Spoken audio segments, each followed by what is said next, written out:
Alright guys, welcome again. This is quadratic equation using completing the squares method. If you've been following my videos, if you've been watching all my videos, you realize that I've been able to explain how to solve using general formula, using factorization method. Now the last one I'm going to teach you is on how to use completing the squares method to solve quadratic equation. You remember I derived the general formula from using completing the squares method. So this is how it goes. Now any of the methods you use you will still arrive at the same answer, but you may be asked to use completing the squares method or factorization method or any of the methods. Now this is how to go. If you remember all the steps we applied when we tried to derive the general formula, it's the same steps we're going to use here. So the first step, now you should understand that this x squared, there is number hidden in front of it, which is 1. So we'll call that one coefficient of x squared. Now this x, the coefficient of x here is -2. And this is constant, which is -8. Because we'll be using these terms at intervals. Now the first thing you do is to divide throughout with the coefficient of x squared. Now the coefficient of x squared is 1. And if you divide throughout with 1, you still have the same number. X squared minus 2x minus 8 is equals to 0.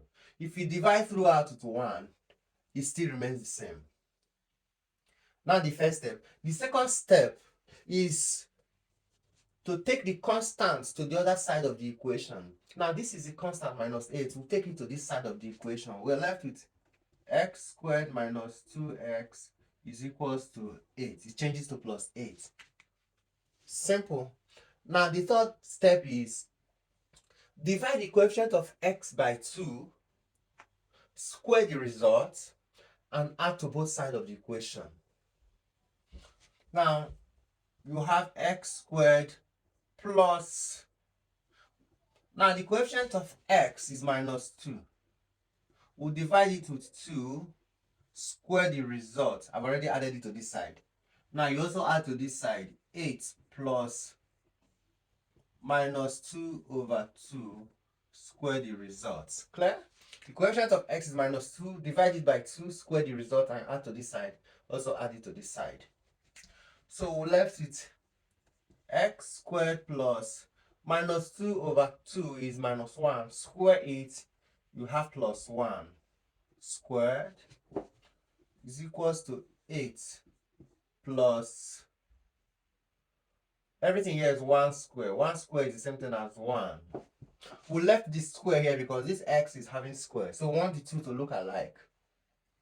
So we'll have x squared plus 1 square is equals to 8 plus 1 is 9.